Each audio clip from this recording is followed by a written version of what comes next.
Muy buenos días a todos y todas, tanto a las personas que nos acompañan ahora en Zoom como a los que nos están conectando a través de las redes sociales, tanto por la página de la Comisión Ciudadana para la Auditoría del Crédito Público, como también simultáneamente por la página de El Puente Acción Climática y de Amnistía Internacional. Estamos hoy como parte de la Escuelita de la Deuda conversando sobre deuda y justicia climática. Mi nombre es Eva Prados, de la Comisión Ciudadana para la Auditoría del Crédito Público. ¿Por qué este tema? Pues en los pasados años las comunidades de Puerto Rico hemos sufrido los estragos de huracanes, inundaciones, terremotos, altas olas de calor y también desplazamiento. El dinero destinado a apoyar frente a todos estos fenómenos, incluyendo fondos federales, han sido insuficientes e injustamente distribuidos, donde mucho todavía sigue destinándose al pago de una deuda sin auditar o también en la pérdida de fondos a través de incentivos contributivos para que quienes muchas veces son los que nos contaminan o nos desplazan. Hoy conversamos sobre cómo precisamente la deuda pública, la Junta de Control Fiscal, las medidas de austeridad pueden estar afectando nuestra capacidad para enfrentar y mitigar los efectos del cambio climático con mayor impacto en grupos vulnerables. Esta situación es un asunto de derechos humanos que está afectando directamente nuestra calidad de vida y la capacidad de permanecer. Según el Center for Economic and Social Rights, las reglas que deciden quién paga, quién se beneficia y quién decide tiene tanto raíces en la explotación misma colonial, en la impunidad corporativa y en una gobernanza desigual. Para lograr la justicia climática, estas reglas deben ser cuestionadas y transformadas. Para esa conversación tenemos un panel de lujo, comenzando con nuestro compañero Federico Cintrón Moscoso, director ejecutivo del Puente Enlace para la Acción Climática. Puente ha estado, ¿verdad?, trabajando y tiene como misión inspirar y nutrir a líderes por la paz y la justicia, en fomentar la participación ciudadana y la mitigación y adaptación al cambio climático.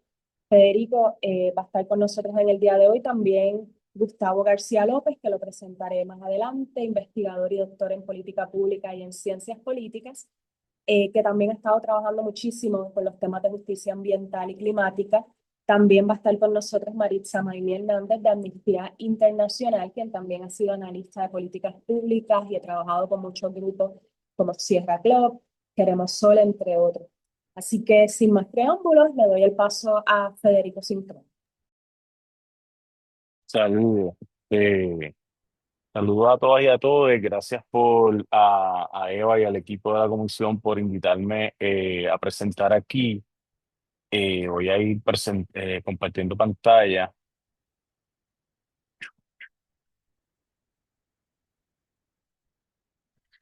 Ok, se ve, ¿verdad? Vamos. Sí, Eh, lo primero que me gustaría, bueno, varias cosas decir es que yo hoy me estoy adentrando en temas económicos. Mi formación no es en economía. Yo soy antropólogo de profesión y estos temas, sin embargo, siguen surgiendo en el trabajo que llevamos haciendo en el puente de justicia climática, y sobre todo cada vez más se discute a nivel internacional la importancia de poder estimar y reconocer el impacto económico, no solamente de los daños presentes, sino también mirar al pasado y ver cómo se han ido acumulando esos daños en las distintas sociedades y cómo eh, esa carga económica que ha sido acumulada impide el que las naciones puedan adaptarse y puedan llevar a cabo medidas de mitigación y adaptación para poder enfrentarse mejor al calentamiento global. Así que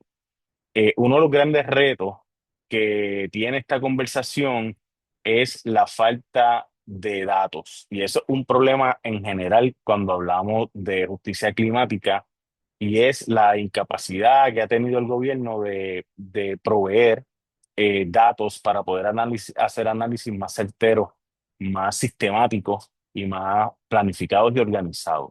Así que la presentación de hoy, yo lo que quiero hacer es, por un lado, repasar unos términos que me parece que son importantes para enmarcar la discusión que vamos a tener.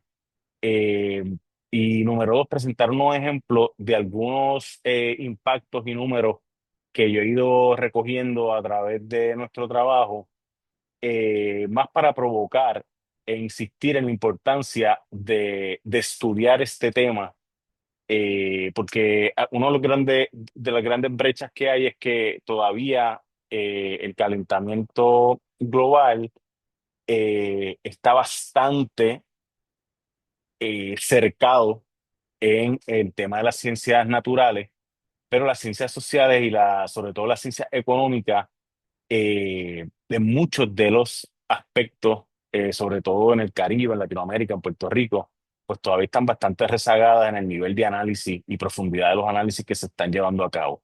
Así que lo que vemos en el escenario cuando miramos a Puerto Rico, pues son algunos estudios que se han hecho muy puntuales sobre cosas muy específicas, como por ejemplo el impacto económico del huracán María, obviamente, eh, pero cuando vemos la magnitud de esos impactos, vemos que realmente hace falta mucha más investigación sobre esto.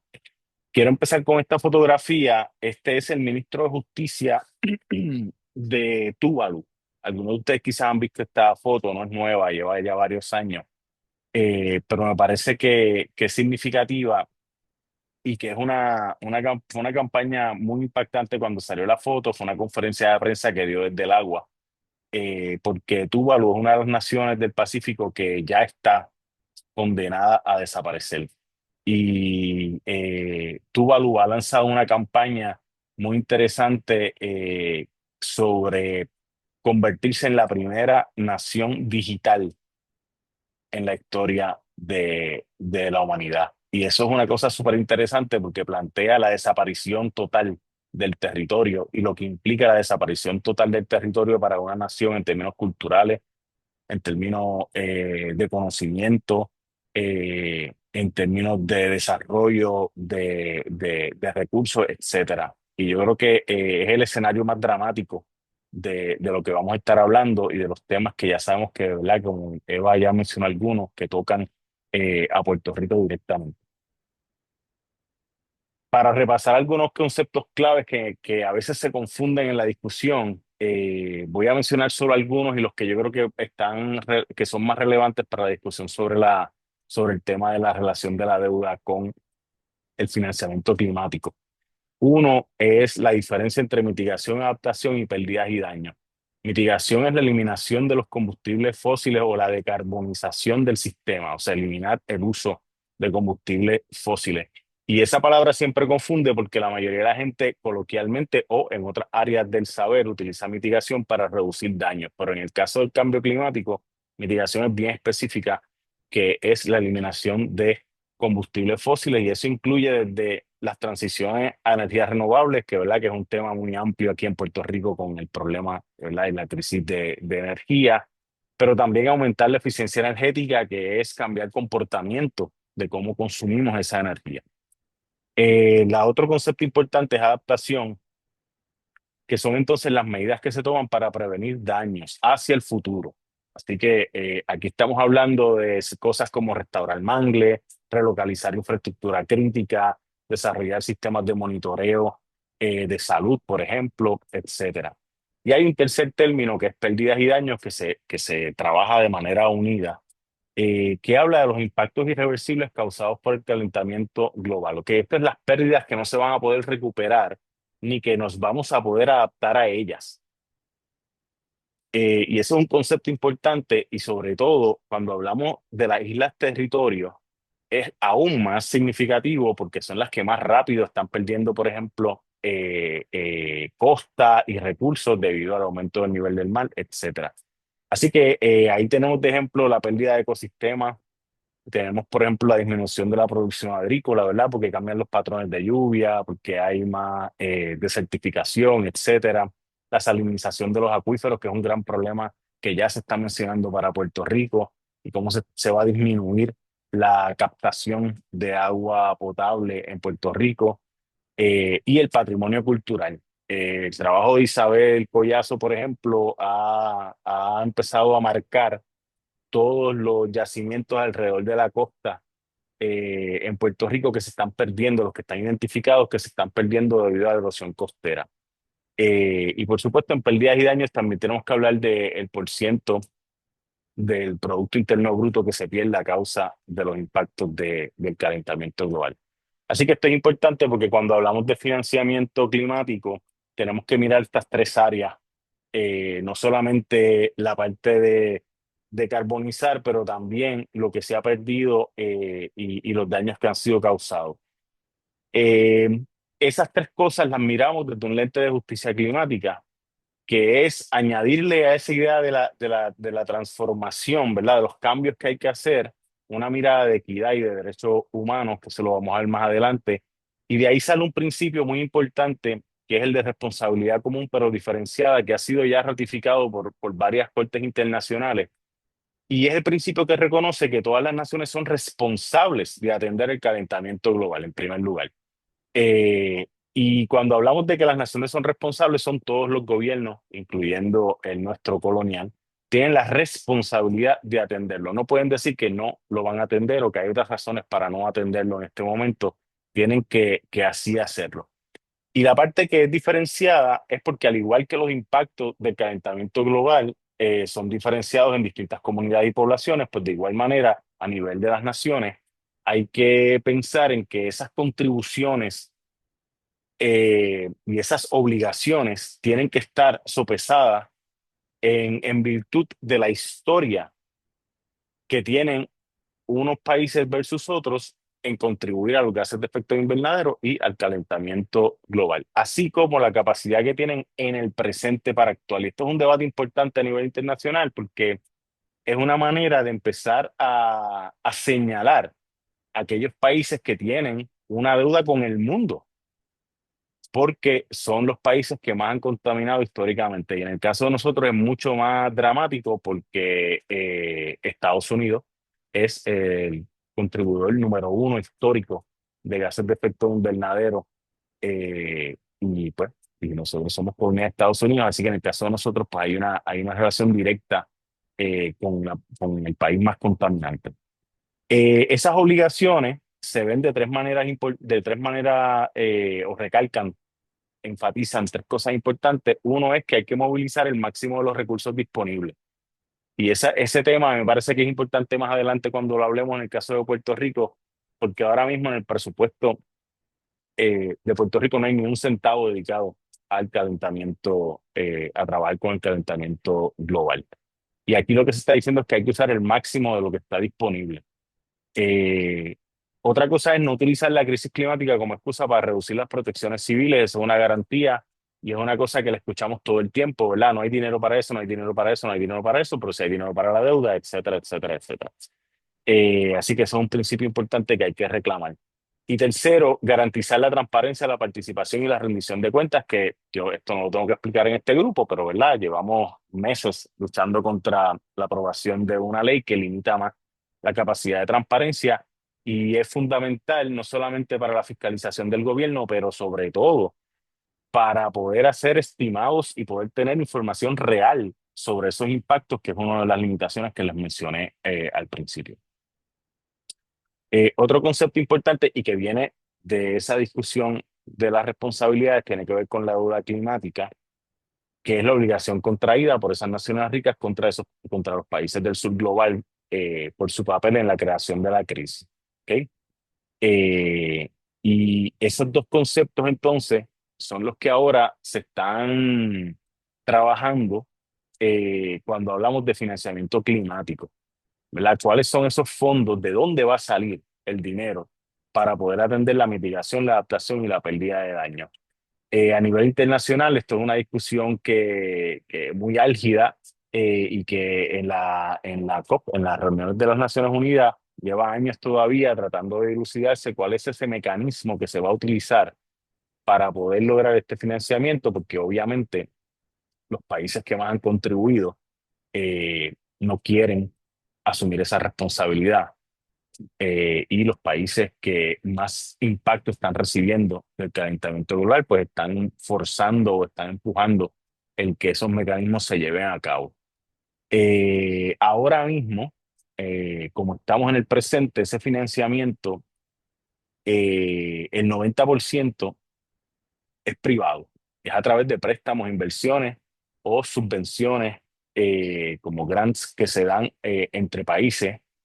Y eso pues causa un problema muy grande porque una de las cosas que estamos planteando es que ese sistema de mercado que nos llevó a donde estamos ahora es el sistema que tenemos que transformar en función de esa justicia climática. Y y el problema es que es el andamiaje del financiamiento climático que se está pensando bajo las reglas tradicionales del capitalismo, donde el financiamiento es privado, tiene unas condiciones muy onerosas para los países, etcétera, etcétera. Y al contrario, lo que se está tratando de empujar desde el país, desde los países del sur global, es otros tipos de medidas como la eliminación de subsidios a compañías fósiles, aumentar impuestos a empresas que son responsables por el calentamiento global y relacionado con el tema de la deuda específicamente,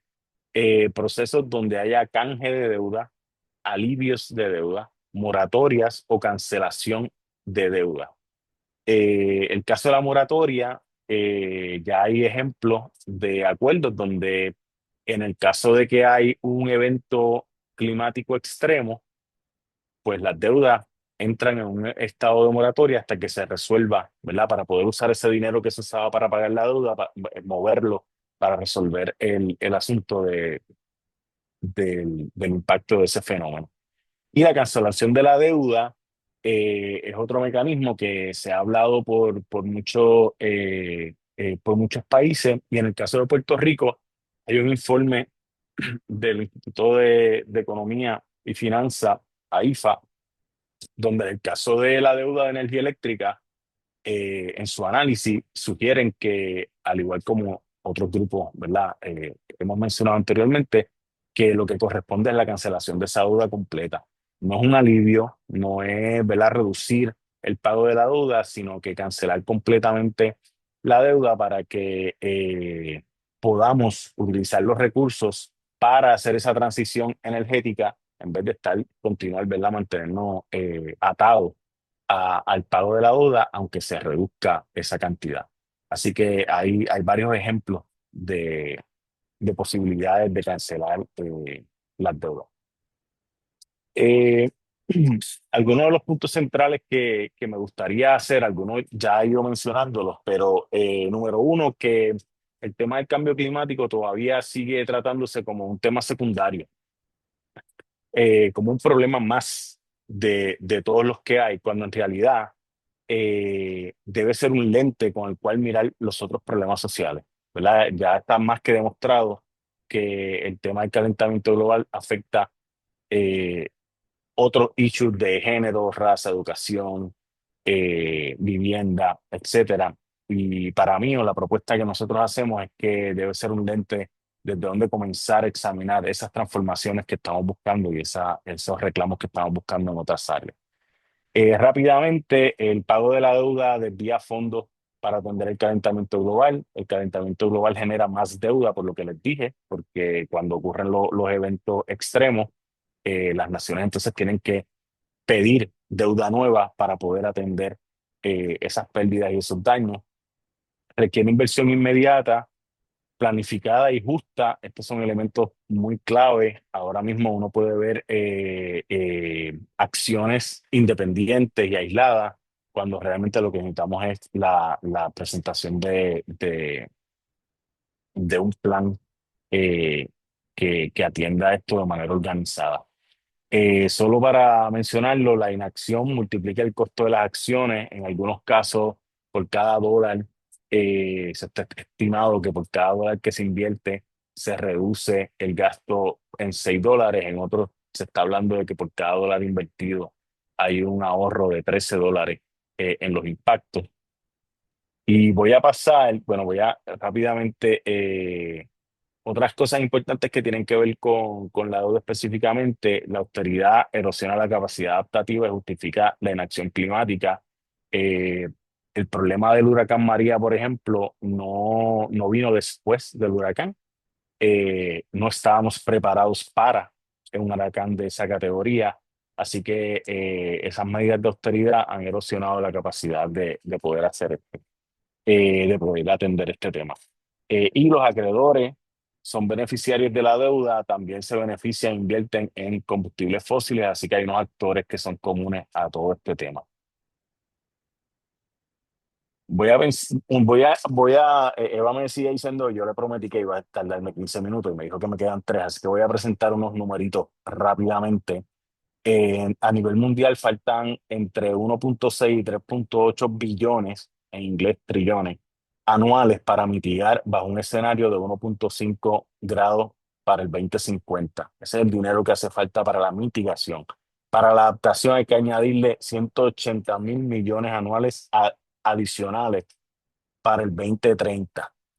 Eh, la proporción de lo que invierten los países ahora mismo entre deuda y mitigación y adaptación es de 5 y 1, ¿ok?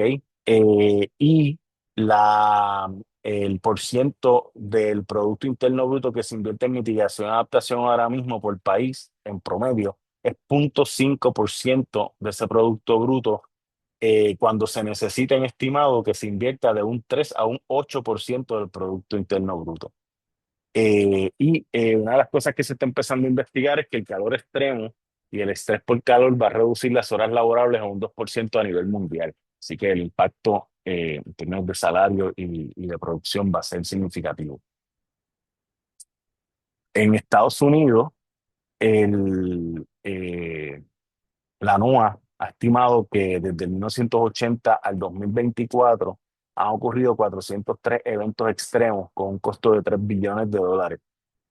Eh, y que eso implica 9 eventos anuales en ese periodo del 80 al 24. Sin embargo, en el periodo del 20 al 24 han ocurrido 23 eventos anuales extremos. Y aquí lo importante es que los eventos extremos se definen como un evento que causó daños de 1.000 millones hacia arriba.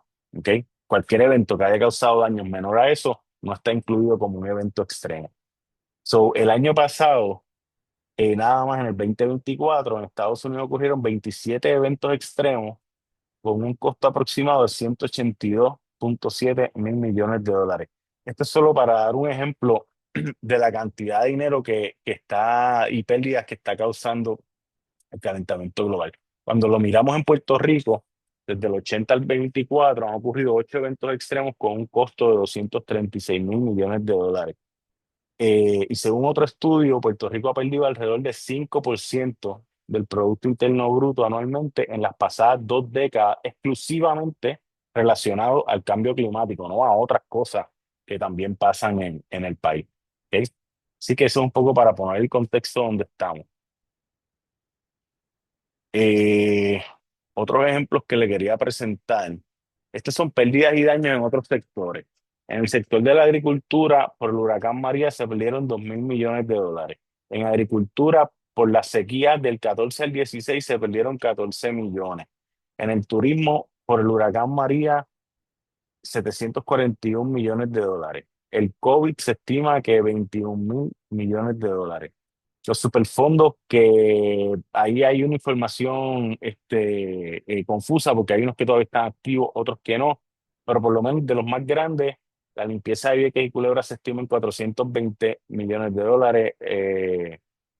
Ochoa en Guanicas, 10 millones, y San Germán, 7,7. Estos solo son ejemplos de, de costos que ya se dieron esos costos, ¿verdad?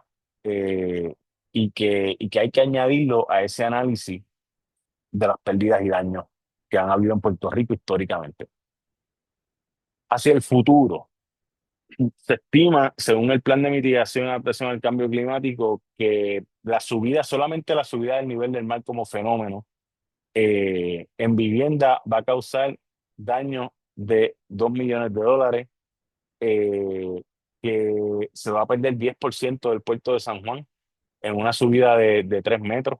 de 0,9 metros, perdónenme.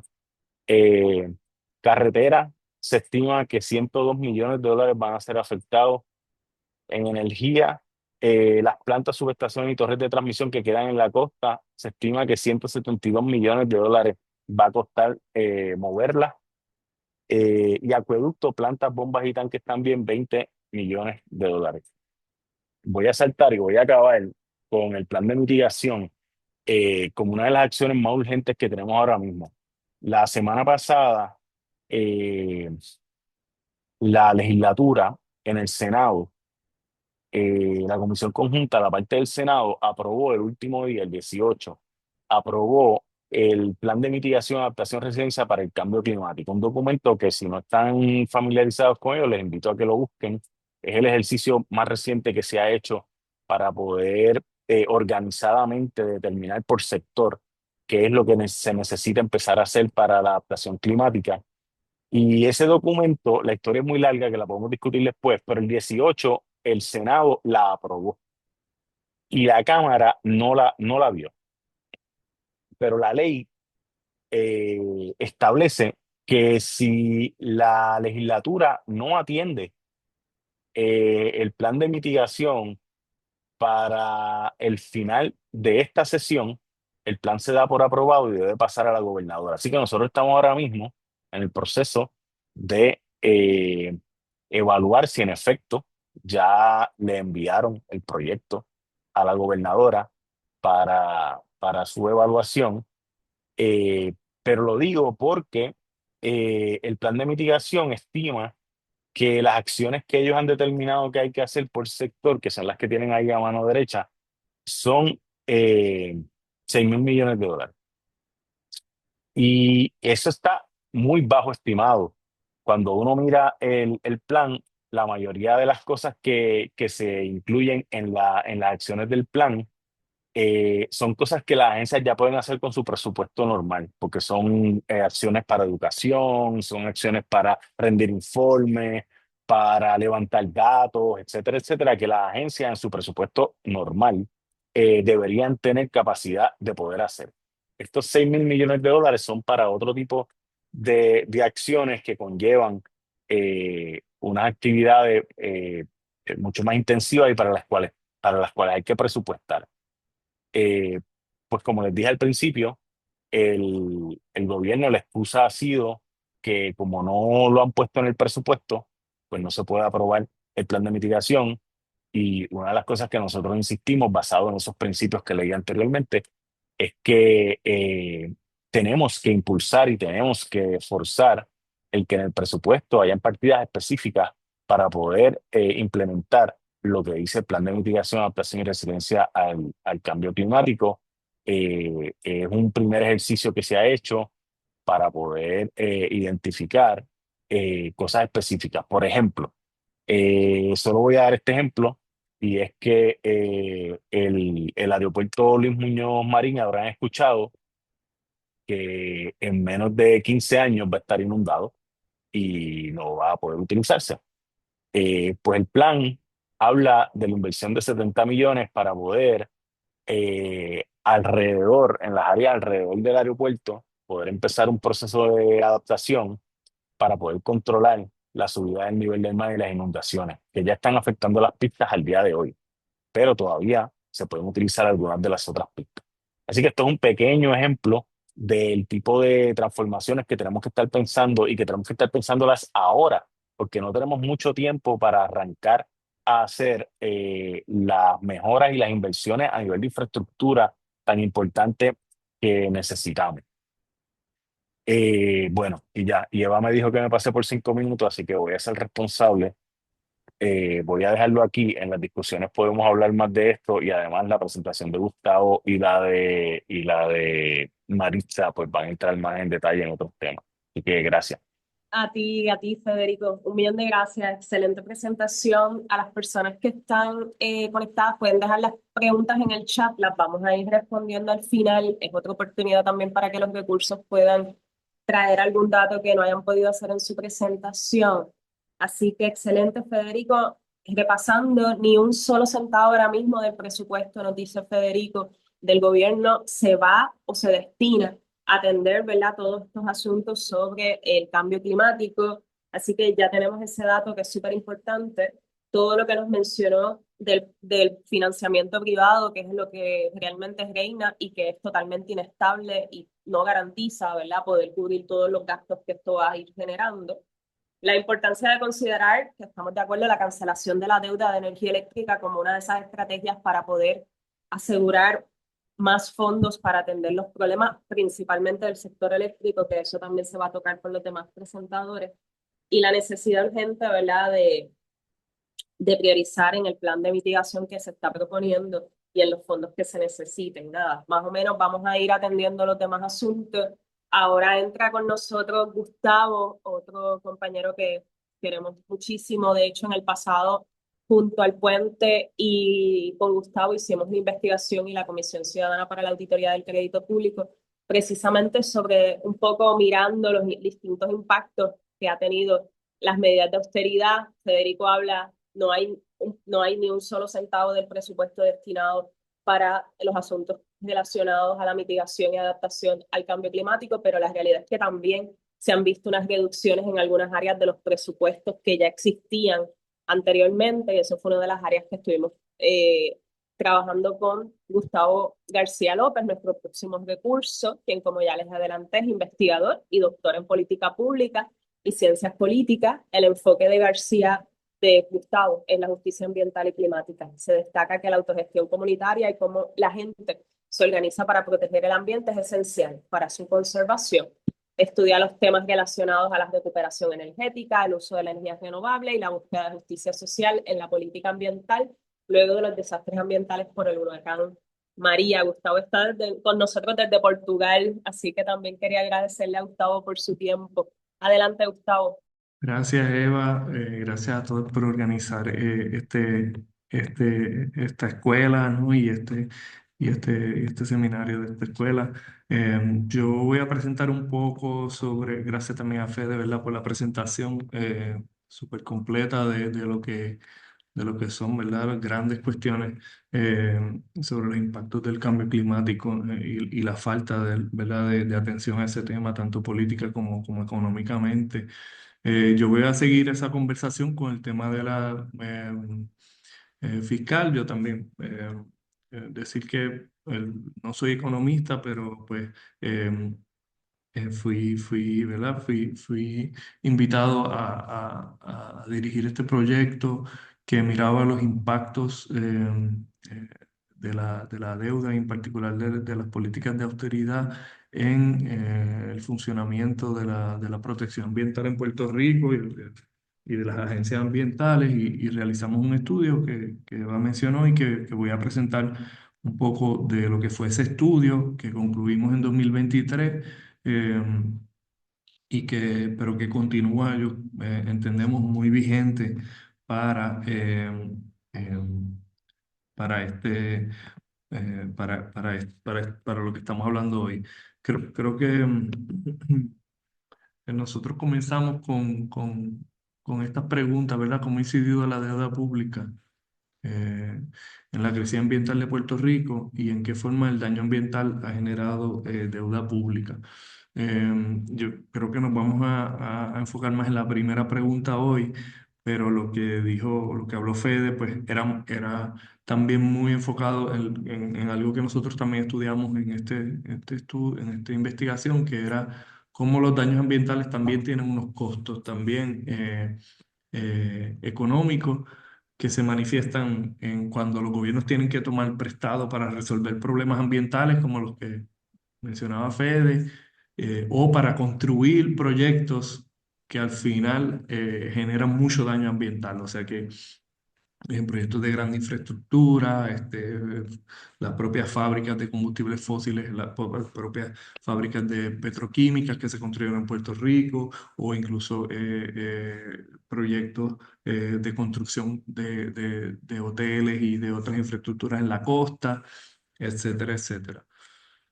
Entonces, nosotras empezamos, y este es un proyecto que trabajamos conjuntamente con dos colegas, Eva Villalón y Mónica Flores Hernández. Y entonces, pues nosotros comenzamos con la idea de una espiral de la deuda, en donde las políticas van generando deuda, van emitiendo deuda para diferentes funciones, pero eso se lleva eventualmente a una crisis económica, o las crisis también, ¿verdad? Contribuyen a la explosión de la deuda. Y porque muchas veces son crisis que no tienen nada a ver con las condiciones locales, que son también globales, son crisis financieras cada vez más globalizadas. Y esa situación de crisis, de la cual ya las personas aquí en la Escuelita de la Deuda hablaron bastante, ¿no? De los orígenes de esa crisis en Puerto Rico. Eso, la respuesta históricamente desde los años 90 por lo menos, o incluso antes, es la austeridad. Vamos a reducir el gasto fiscal, vamos a reducir la inversión, vamos a reducir el gasto usualmente del gobierno, ¿no? O por lo menos en discurso, esa es la propuesta, ¿no? El proyecto, ¿verdad? Que se le llamamos deuda austeridad y el desmantelamiento de la protección ambiental en Puerto Rico, pues como decía, un proyecto con las colegas Eva Villalón Soler y Mónica Flores Hernández, con estas preguntas, con esta idea de un ciclo. Sí, comenzamos con la idea de un ciclo, pero después fue en espiral porque se va profundizando, ¿no? En donde las políticas de,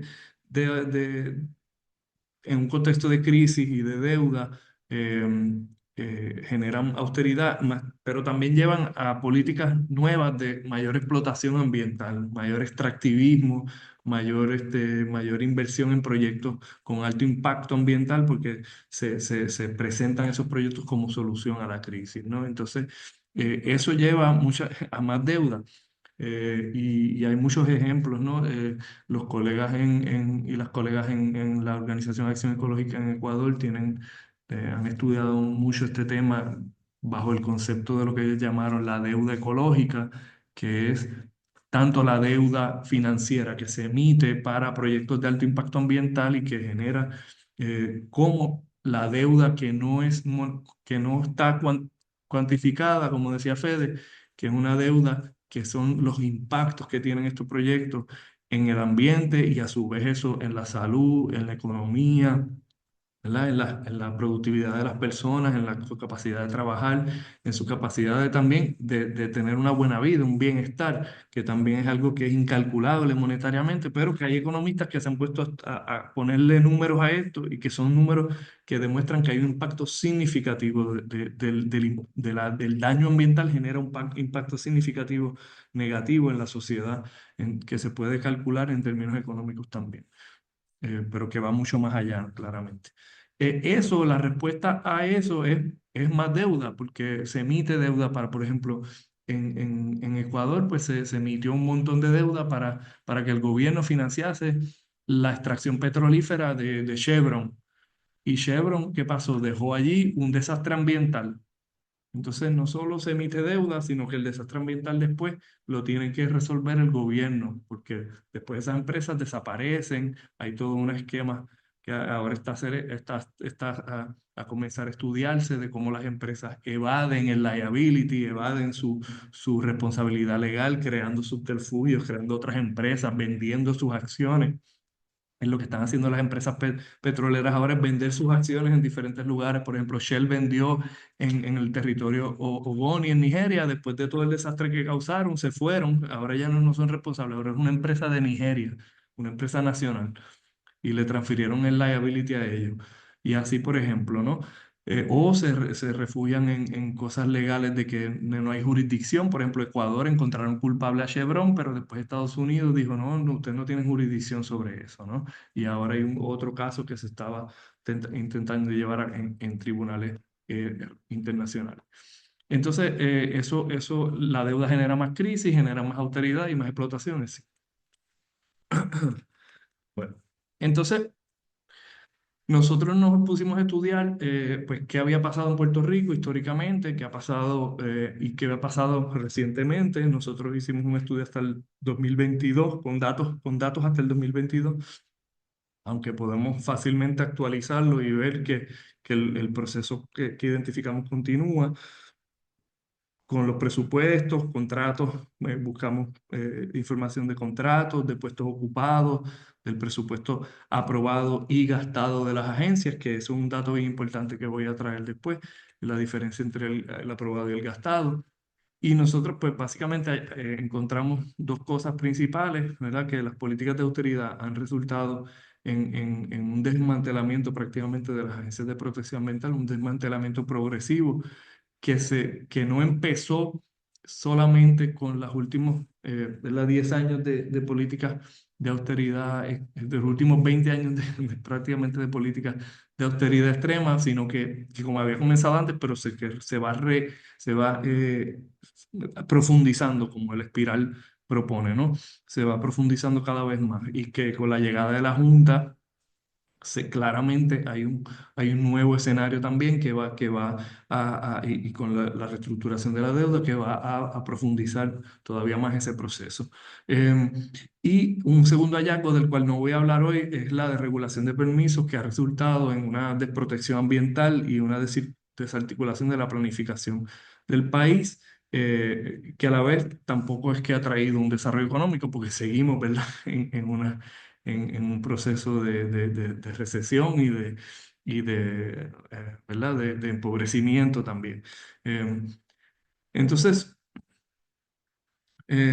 nosotros básicamente observamos las siguientes cosas en nuestro análisis: una reducción del presupuesto, reducción de empleados, significativas las dos, recortes adicionales que son impuestos por la Junta de Control Fiscal, reestructuración de las agencias una y otra vez con la justificativa de que así se va a mejorar la eficiencia. Y por otro lado, un aumento en contratos privados y un desvío de dinero de los fondos especiales, que son unos fondos creados por ley que Recursos Naturales tiene, de los neumáticos, de los aceites usados y de desastres ambientales, de otras cosas que son precisamente para invertir en esos temas específicos y que son fondos que surgen de los impuestos que pagan las personas para por ejemplo, cuando vas a cambiar el aceite, cuando vas a cambiar la goma.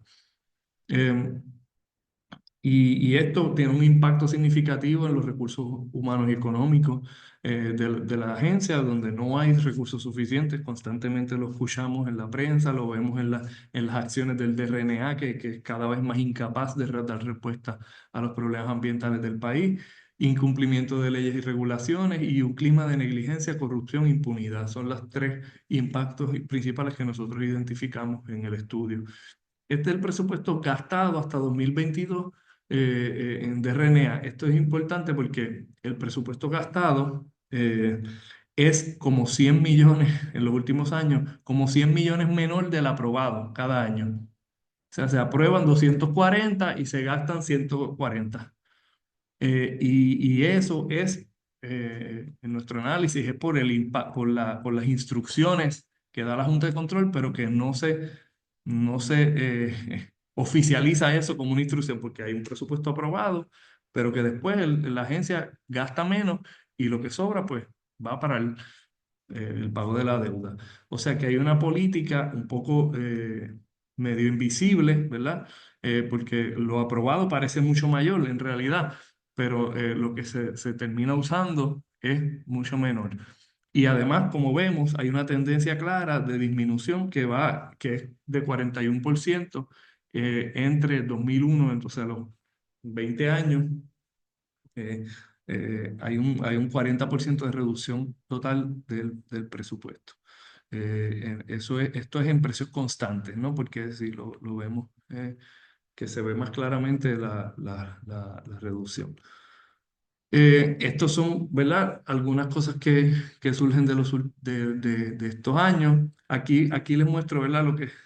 Lo que decía del presupuesto aprobado y el gastado, ¿no? Porque no es que aumentaron 100 millones de presupuesto entre 2022 y 2023. Es que el presupuesto de 2022 también el aprobado también era por los 200 millones y pico, pero no lo gastaron. Entonces, si vemos también, por eso dicen que el presupuesto está 243 millones por debajo de lo solicitado, porque también el DRNA viene y solicita solicitó para el 2025 400 y pico de millones, le aprueban 200 y pico, pero al final dicen, no, pero lo aprobado es realmente 168. Es una noticia bien confusa porque las noticias están sobre el presupuesto, especialmente de RNA, y vamos a ver el tema de los gastos de los fondos especiales también. Las noticias son bien confusas. Tú la lees y tú no entiendes cuál fue el presupuesto aprobado. No está claro cuál fue el presupuesto y es porque nuestra ¿verdad? Análisis es que es de propósito, es a propósito para no dejar claro que es la Junta la que está diciendo, ¿verdad? Porque nunca no menciona a la Junta en las noticias, no es la Junta la que dice no. Tienes que bajarme eso, tienes que gastar menos, no puedes gastarlo todo, ¿verdad? Y entonces eso se ve después en lo que es el gastado final. Así que estos datos todavía no están de cuánto se gastó en 2023 y 2024, pero tenemos, ¿verdad? Estamos, ¿verdad? Cuando estén los resultados, vamos a ver para validar eso de que lo que se está gastando es mucho menos. También vemos una reducción de 62% de los empleados del DRNA. O sea que es una reducción muy significativa entre el 2007 y el 2023. Eh, Actualmente, esa reducción habrá que ver 2024-2025, pero debe continuar esa reducción porque cada año se reducen unos pocos por los retiros, incentivados, etcétera, etcétera, ¿no? O sea, simplemente personas que se van y no se vuelven a contratar. Y esto es significativo, son 1.169 empleados en 2023 para todo el país, para una agencia que ahora no es ahora antes eran varias agencias y ahora es solo una que tiene que lidiar con todos los temas ambientales y ni hablar de cambio climático, porque como dijo Federico, eso ni siquiera está aquí considerado ni en el presupuesto, ahora quizás en un plan que aprobaron a ver cuándo empiezan a implementarlo, ¿verdad? Eh, Por otro lado, eh, eh, bueno, este es el gasto en nómina, que también vemos un recurso. Este es una reducción. El cambio en puestos ocupados, aquí se ve por área, porque es importante que hay unas áreas que son mucho más afectadas, ¿verdad? Por ejemplo, el ADS perdió todos sus empleados. ADS no tiene empleados. Entre 2007 y 2023 perdió el 100% de sus empleados. O sea, en un país que tiene una crisis de desperdicio sólido, no tener empleados en esa agencia, pues en esa autoridad, pues que se quedó incorporada. eh, y, por ejemplo, el área de agua, de recursos de agua, otra área importantísima, perdió 86% de sus empleados. Área de control de contaminación de ruidos y lumínica, podríamos decir, bueno, es de las menos importantes, pero también importante. O sea que hay áreas, ¿verdad?, que están bien, bien, bien impactadas, aunque todas las áreas vemos una reducción bastante significativa, quizás la de calidad de agua es la menos, pero aún así, con reducciones. Y esto es las cuantidades de contratos privados pues vemos, ¿verdad? Hay una tendencia también a aumento. No es tan clara la tendencia, pero aún así no se ve una reducción, que sería lo que uno espera en un discurso de austeridad. Un discurso ¿verdad? Que hay que gastar menos. Bueno, que se gasta menos en el gobierno, pero se gasta más en contratos privados y eso ¿verdad? Hay diferentes eh, entidades que han estado denunciando esto, ¿no? Del despilfarro en fondos en contratos privados, muchos de ellos con banderas rojas, como vamos a ver, muchos de ellos con señalamientos de éticos, ¿no? De contratos a donantes políticos, de contratos a personas de familias o amistades, contratos, etcétera, etcétera. Eh, Bueno, este es de la agencia de permisos porque también hay una reducción también de la agencia de permisos, que es la que supervisa hoy en día todo el proceso de autorización de proyectos de construcción. Y vemos que ¿no? Sistemáticamente OPE está fracasando en su deber de fiscalizar la otorgación de permisos y que muchas veces permisos que se aprueban en áreas que no se deberían aprobar, ¿no? Permisos que se aprueban en zona de carso o en reservas naturales incluso, permisos que se están aprobando en lugares que no se deberían aprobar Eso es por una falta de supervisión, por una falta de capacidad diseñada y también de voluntad política, ¿no? Hay que decirlo porque el presupuesto es una cosa, pero también vemos que hay un clima de negligencia planificada, ¿no? Que también lo que se ha discutido en torno a María, ¿no? De que fue una negligencia un poco de propósito.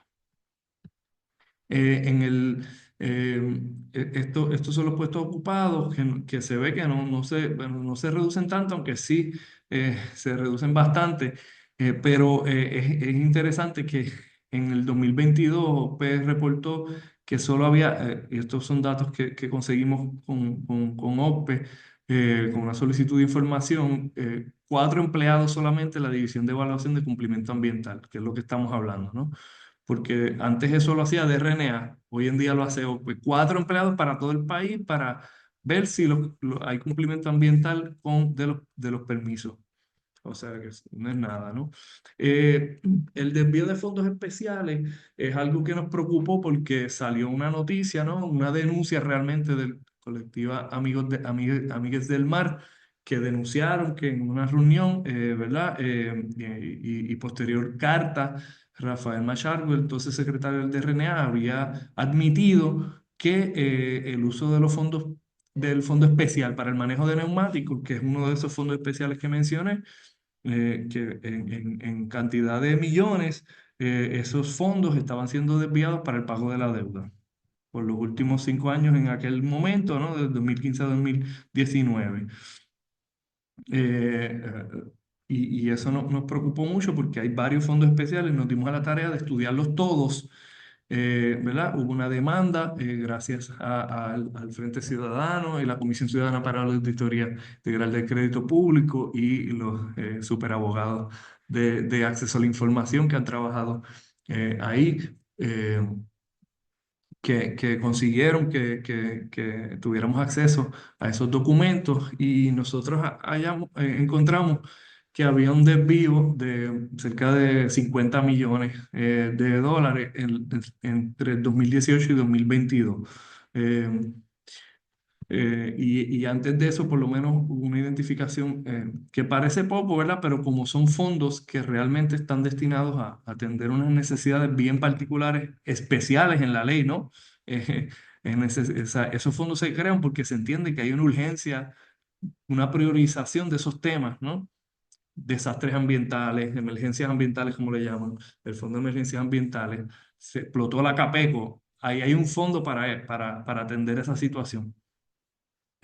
Los neumáticos no sabemos qué más hacer con ellos, claro. Por eso se estaban acumulando las gomas en esos años. Había una crisis de las gomas, no sabía qué hacerse porque no se estaban usando los fondos especiales para lo que se supone que se usaran. Entonces, lo que decía era balances expirados. Y entonces, lo que nos explicaron es que hay una regla de base cero, ¿verdad? Donde todo lo que sobraba se transfería, ¿verdad? Y entonces, y esa es la misma regla que aplica al presupuesto general del DRNA. Todo lo que sobra se gasta, pero ¿cómo es posible que no se gaste todo si el DRNA dice que lo necesita porque está solicitando eso en ese presupuesto que luego es aprobado? No lo gasta porque hay una instrucción política de no gastarlo, ¿no? Entonces, pero eso no lo dicen, no lo aceptan públicamente. Entonces, esos 50 millones, que era hasta el 2022 y ahora deben ser más porque debe estar continuando ese proceso, habría que analizarlo, habría que pedir otra vez los datos, etcétera. ¿Cuáles son los impactos de esto? Eva, ¿me puedes decir más o menos que tengo como 3 minutos también por Ya, ahí? ya terminaste, pero te doy 3 minutos más. 2 minutos. Bueno, vemos que hay tantos problemas ambientales que como no hablar, ¿verdad? Como hablar de todo a la vez, pero bueno, hay, ¿verdad? Todas las crisis que hemos tenido, operación de bombas de control de inundaciones que no funcionan, problemas de vigilantes que no hay suficientes vigilantes y no hay acciones contra violaciones ambientales recurrentes, el problema de los deslindes de la zona marítimo terrestre que también es un problema recurrente, cierre de parques nacionales, eh, porque no hay empleados suficientes. Eh, y hay tantas y tantas noticias que no, que quizás, ¿verdad? Ya ustedes sabrán que no lo tengo que decir. En incumplimiento de leyes y reglamentos, señalar, por ejemplo, el informe sobre el estado de ambiente, que es un requisito legal de la ley 416 del 2004, no se prepara desde 2011, o sea que no sabemos cuál es el estado del ambiente y eso es una responsabilidad de la Junta de Calidad Ambiental, hoy de RNA.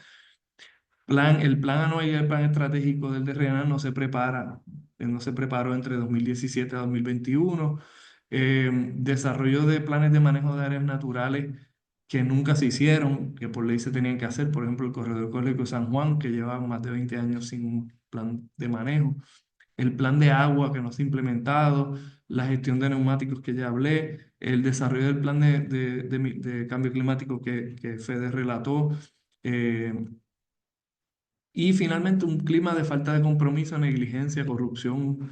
Cuatro de los últimos seis secretarios, incluyendo el actual, han sido señalados. El actual, sabemos, por ayudar a sus amigos de la palguera a intentar zafarse eh, para no ser despejados en unas construcciones ilegales. Y hay banderas rojas. Entre 2015 y 2022, la organización Sembrando Sentido identificó 182 contratos del RNA con problemas, con banderas rojas, con problemas, 126 que reflejan enmiendas altas, o sea que se hace un contrato y después se le enmienda un montón. Y eso es una práctica común porque no va a ser aprobado con tanto dinero inicialmente, pero después no te preocupes, después le enmendamos y 126 enmiendas. 65 contratistas donantes políticos y 3 contratistas nuevos que son siempre dudosos, ¿no? Que los crean el día antes del contrato. Y eso es todo. Gracias por su tiempo y perdonen por haberme pasado. No, no, ningún perdón. Gracias, Gustavo. Excelente, excelente. Y nada, tenemos preguntas en el chat, pero las vamos a recoger al final, luego de las presentaciones. Pero excelente, Gustavo. Ya con Gustavo pudimos por lo menos acercarnos un poco a todo lo que han sido los impactos, por lo menos más visibles de las medidas de austeridad, que como bien dice Gustavo, existían o comenzaron antes de la llegada de la Junta de Control Fiscal, pero que se han ido agravando con ellos y con unos impactos brutales en la que son el andamiaje actualmente institucional que se supone responda a la protección de los recursos naturales y también de alguna u otra forma al cambio climático. Bueno, ahora para también añadir a la conversación, tengo con nosotros a Maritza Maimí Hernández, activista ecológica y de derechos humanos, nacida ahí, presidente de Caguas, Puerto Rico, por más de 25 años. Maritza ha dedicado su vida a enseñar historia, ciencias sociales y humanidades a nivel universitario en Puerto Rico como fuera de Puerto Rico, en el exterior, y en la actualidad se desempeña como especialista en Derecho a la Libertad de Expresión e Incidencia Política en Amnistía Internacional, sección de Puerto Rico. También colabora con la coalición Queremos Sol y es integrante del colectivo Una Sola Lucha. Adelante, Maritza. Gracias a Eva y a la comisión por la invitación a este evento. Un placer compartir con Federico y conocer a Gustavo, que no tenía el gusto de conocerle y compartir espacio con él. Y bueno, yo quiero, como estoy aquí en representación de Amnistía Internacional, me gustaría trabajar la intersección del tema de la deuda, los derechos humanos y la justicia climática. Y para esto entonces quiero presentarles aquí una tesis, ¿verdad? O un argumento principal que es el que quiero adelantar a través de esta conversación. Pues la tesis es bastante sencilla. Es que la política energética que impulsa el gobierno de Puerto Rico junto al manejo de la deuda, tanto la deuda pública como la deuda de la Autoridad de Energía Eléctrica por parte de la Junta de Control Fiscal, no solo reproduce desigualdades estructurales históricas que existen en Puerto Rico, sino que las agudiza. Esto provoca una crisis continua de derechos humanos y profundiza la injusticia climática, al atar al país a modelos fósiles, privatizaciones opacas y sin rendición de cuentas, así como las cargas tarifarias que socializan los costos mientras se privatizan las ganancias.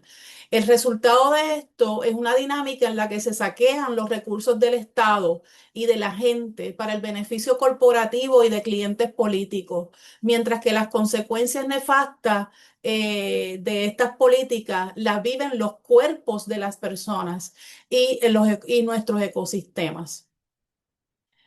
El otro elemento, una pregunta que tenemos que hacernos, ¿verdad? Es ¿por qué es urgente para que Puerto Rico tenga una transición energética? Pues esta urgencia de impulsar una política energética basada en fuentes renovables no es una consigna ideológica como los detractores y los defensores de las energías fósiles y del modelo extractivista económico en el que vivimos parecen sugerir. Es una necesidad física, geográfica, económica y de justicia ambiental. Puerto Rico no cuenta con petróleo, no cuenta con gas natural, no cuenta con carbón ni uranio, pues por ahí otra vez están saliendo los defensores de la energía nuclear supuestamente como una alternativa de energía limpia también. Por lo que todo combustible fósil debe importarse por barco, en un contexto en el que Puerto Rico, por su condición colonial, no controla sus rutas marítimas, no controla precios globales, no controla cadenas de suministro, ni puede también tener injerencia sobre los riesgos geopolíticos que implican estos modelos de consumo, de extracción, ¿verdad? Eh, y de, y de combustión. Esto significa que la estabilidad energética del país depende totalmente de factores externos, desde huracanes, interrupciones marítimas hasta conflictos internacionales, sobre los cuales Puerto Rico no tiene ninguna capacidad de gestión, mucho más los fenómenos naturales que cada vez más, ¿verdad? Son extremos, como ha explicado muy bien Federico y pues toda la literatura que trabaja el tema de los efectos del cambio climático.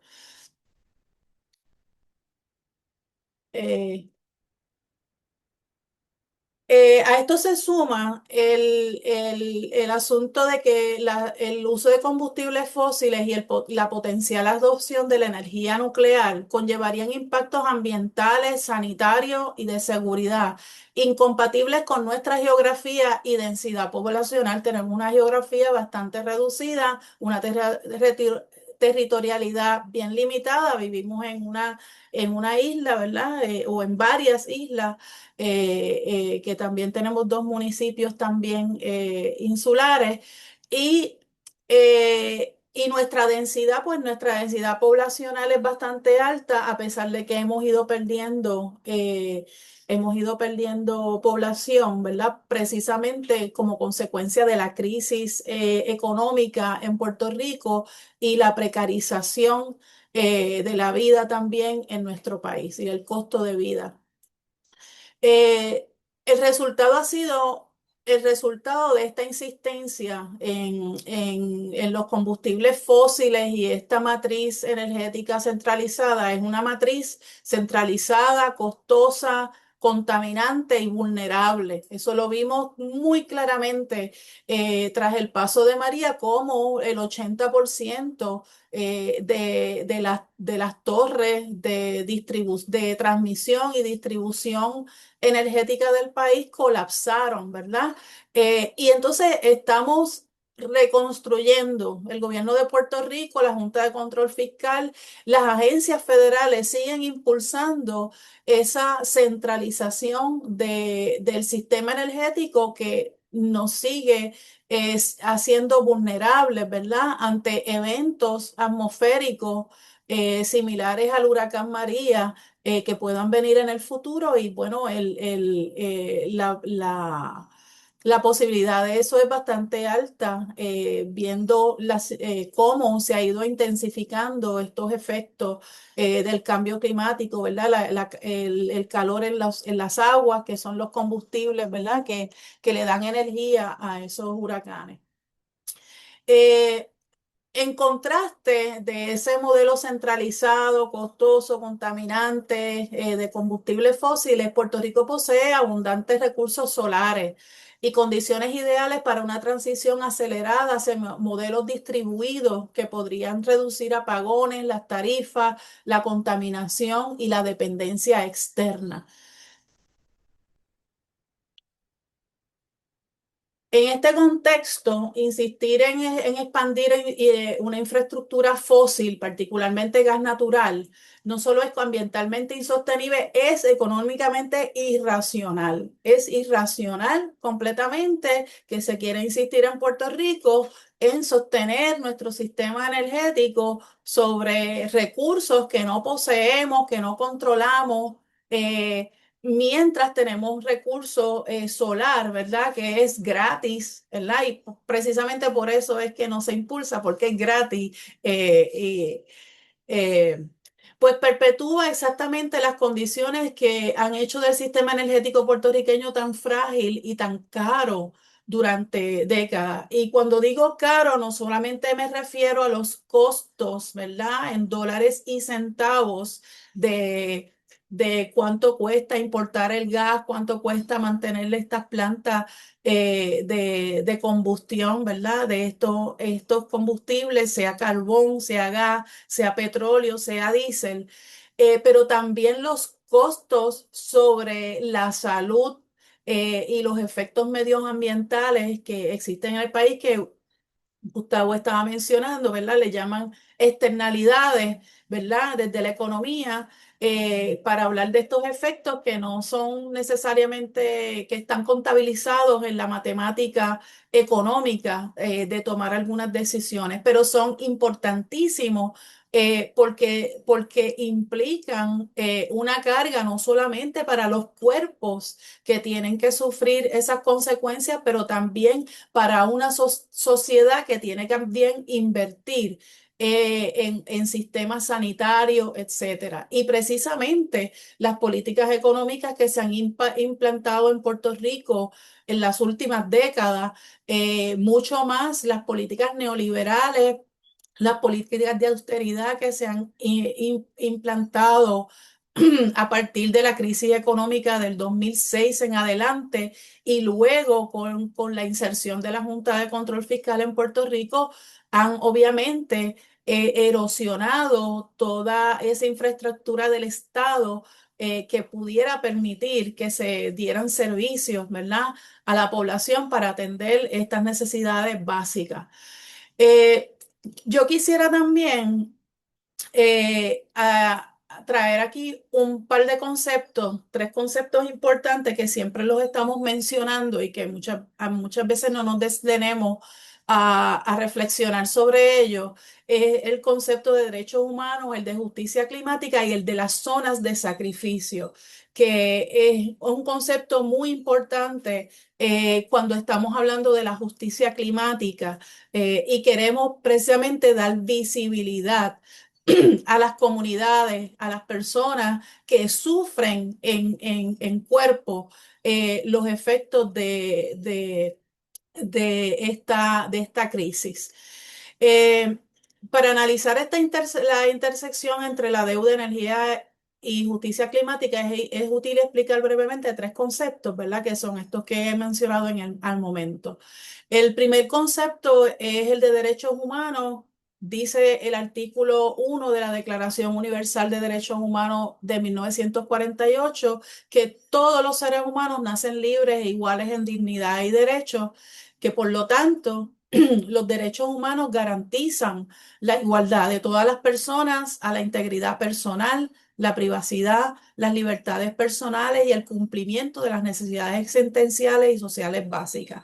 Los derechos humanos son derechos y libertades que pertenecen a todas las personas por el mero hecho de existir, por el mero hecho de ser personas. Así que esa es la definición, ¿verdad?, básica de lo que es este concepto de derechos humanos, que es fundamental y que tiene que tener centralidad en la toma de decisiones políticas económicas, fiscales que existen en el país y muy particularmente en esta coyuntura de que vivimos una crisis climática y si queremos hacer justicia climática también, este tema, este concepto tiene que ser central en esa discusión. Partiendo de esto, es necesario reconocer que el mundo en que vivimos, el acceso a la energía es una condición indispensable para el ejercicio pleno de los derechos económicos, sociales y culturales. Hoy día en nuestra sociedad, si no tenemos acceso a la energía, eh, se socavan otros derechos también, el acceso a la educación, a vivienda digna, a la salud, etcétera, al agua potable incluso, ¿verdad? Hay lugares donde si no hay energía eléctrica, no hay agua potable, ¿verdad? Por lo menos donde yo vivo en Cagua, a pesar de que es un municipio, ¿verdad? Urbano principalmente, yo vivo en un área alta, si cuando se va la luz se nos va el agua porque no hay bomba, la bomba no está funcionando para subir el agua, ¿verdad? A la altura donde yo vivo. Y eso pasa en muchas comunidades alrededor de Puerto Rico. Cuando la política fiscal y energética del país priorizan el servicio a los acreedores de la deuda, los cuales en estos momentos son principalmente fondos buitre, y de eso Eva puede hablar muchísimo, o poner las ganancias a las compañías privadas primero y dejar para después el acceso seguro y económico a la energía, termina negando derechos esenciales, especialmente entre poblaciones históricamente vulneradas. No son poblaciones vulnerables, son poblaciones vulneradas precisamente por las políticas económicas que hace el Estado y por la dejadez del Estado en querer garantizar los derechos de las personas. Podemos citar por lo menos dos ejemplos de estas situaciones, ¿verdad? Eh, y el primer ejemplo que podemos dar en este momento es la aprobación del contrato para la importación de gas metano que precisamente la Junta de Control Fiscal aprobó el pasado viernes, el 28 de noviembre. La importación de gas metano con New Fortress Energy, pese a las advertencias regulatorias sobre su costo y su efecto monopolístico, ¿verdad? Porque le está dando a New Fortress básicamente control del puerto de la Bahía de San Juan, cuando eso es un activo público, ¿verdad? Es un bien público el puerto. Y sus prácticas corporativas de evadir marcos regulatorios y de operar al margen de la ley. Esto Federico conoce muchísimo, que ha estado muy activo, ¿verdad? Con las comunidades de Cataño, de Guaynabo, que son vecinas del puerto de San Juan, y cómo New Fortress pues está en Puerto Rico operando sin permiso federales, como el gobierno federal, también las agencias regulatorias, la FERC, también se ha hecho bastante de la vista larga, dándole oportunidades a esta corporación. Y de operar al margen de la ley, que es lo que hacen. Entonces, Puerto Rico está entrando en un contrato por varios años con una empresa que es una empresa criminal, ¿verdad? Desde nuestro punto de vista, una empresa que le ha incumplido incluso a Puerto Rico en otros momentos donde ha dejado de proveer gas y por eso se han incurrido costos adicionales, ¿verdad? Para quemar diésel, ¿verdad? Y suplir energía en el país. Así que repito esto, la aprobación de ese contrato para la importación de gas metano con New Fortress Energy, pese a las advertencias regulatorias sobre el costo, su efecto monopolístico, sus prácticas corporativas de evadir marcos regulatorios y operar al margen de la ley, ata al país a un combustible importado, caro, peligroso, contaminante, lo que eleva las tarifas y reduce la capacidad del sistema para invertir en energía solar en techo para hogares, perpetuando así la desigualdad energética mientras sostiene económicamente una corporación en bancarrota. Hoy y ayer en la tarde salieron varios partes noticiosos donde el zar de energía, la gobernadora y otros han estado diciendo que este contrato va a traer una reducción de costo en las tarifas por costos de combustible que se van a ver reflejadas en 3 o 6 meses, pero en realidad es algo que no es algo asegurado. Y por otro lado, los costos de este combustible oscilan dependiendo las dinámicas que existan en el mercado internacional y los conflictos geopolíticos que puedan existir en algún momento determinado. Así que no es una garantía que eso va a ocurrir de esta manera. Eh, el otro asunto que quería atraer a la atención con este punto es la decisión gubernamental de extender la operación de la planta de carbón de AES, otra corporación que está en bancarrota. Creo que se me olvidó decir que New Fortress está ahí al borde de la bancarrota también, y Puerto Rico básicamente lo está rescatando con este contrato porque le está dando cierta liquidez ante sus accionistas. La decisión gubernamental de extender la operación de la planta de carbón de AES, otra corporación en bancarrota, hasta el 2032, priorizando la estabilidad contractual sobre la salud pública y medioambiental, mantiene a comunidades de Guayama y Salinas expuestas a cenizas tóxicas y emisiones contaminantes que principalmente han ido vinculadas a enfermedades respiratorias, cardiovasculares y prevalencia de cáncer, entre otras condiciones. Esta fue la primera gestión, esta fue la primera ley que firmó la gobernadora de Puerto Rico en este año. Fue la ley que extendió la quema de combustible hasta el 2032 y que eliminó las metas intermedias de energías renovables que mandata la ley 17. En Puerto Rico vemos claramente lo que varias organizaciones internacionales han subrayado sobre los efectos de decisiones fiscales y de deuda que priorizan el interés económico de algunas corporaciones y de inversionistas, en realidad especuladores, mientras se reducen recursos públicos que limitan la capacidad del Estado para garantizar los derechos humanos. La otra noción que quiero traer aquí, y esta foto es de una acción que hizo el puente frente al Capitolio en Puerto Rico hace unos cuantos años atrás. En Puerto Rico vemos, es el concepto de la justicia climática. Eh, y la ONU define la justicia climática como un enfoque que vincula los derechos humanos y la equidad con la acción climática, asegurando que los beneficios y las cargas del cambio climático se distribuyan de manera justa. Se centra en proteger a las comunidades más vulnerables, que son las vulneradas, debería decir, que son las que menos contribuyen al cambio climático, pero son las que sufren desproporcionadamente sus peores impactos, garantizando que sus voces sean escuchadas en las políticas climáticas. Este concepto va más allá de cambiar una fuente energética por otra, ¿verdad? Porque a veces cuando hablamos de justicia climática se está hablando de la transición de las energías fósiles hacia las energías renovables, pero este concepto, como ven ustedes, va mucho más allá de eso. Exige reconocer las responsabilidades históricas, priorizar reparaciones a quienes sufren los peores impactos y estructurar políticas que reduzcan las desigualdades intrageneracionales ante la crisis climática. La justicia climática demanda que las medidas de mitigación y adaptación no reproduzcan modelos extractivos ni generen nuevos ganadores y perdedores.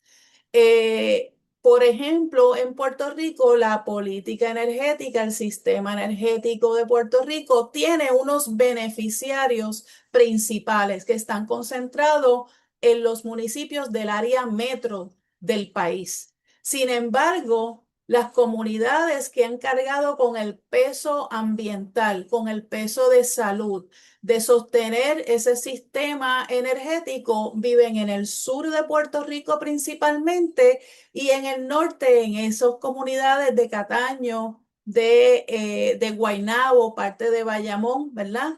Y del municipio de San Juan. Así que en Puerto Rico mismo hay ¿verdad? desigualdad en términos de quiénes son los principales beneficiarios del sistema energético, del servicio energético, y quiénes cargan en sus cuerpos las consecuencias de esa política energética. Y aquí quiero dar también otro ejemplo, ¿verdad? Y es un ejemplo, ¿verdad? Que ya lo he mencionado, pero quiero insistir en este tema de la justicia climática. En la zona de Guayama y Salinas, donde varias comunidades han cargado por varias décadas la contaminación de la planta de carbón AES y con toneladas de cenizas tóxicas depositadas en sus propios barrios, la justicia climática exige no solo cerrar la planta, sino invertir prioritariamente en la salud, en la remediación ambiental y en el acceso a energía solar comunitaria, porque estas comunidades han sido históricamente quienes en sus cuerpos y comunidades más han cargado con los costos sociales del modelo fósil.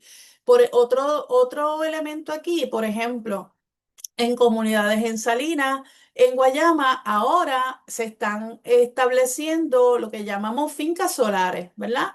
Pues ahí se promueve la transición a otro tipo de energía, pero está impactando terrenos que son terrenos agrícolas y está impactando terrenos que está provocando inundaciones en comunidades que históricamente han cargado con los pesos ambientales de la quema de combustibles fósiles también. Así que es una capa de injusticia sobre otra capa de injusticia. Y las transiciones energéticas en Puerto Rico no pueden crear condiciones donde imponen una carga sobre unas comunidades, las desatiende y no se reparan los daños que han sufrido esas comunidades por décadas y por varias generaciones también. Espero estar explicándome.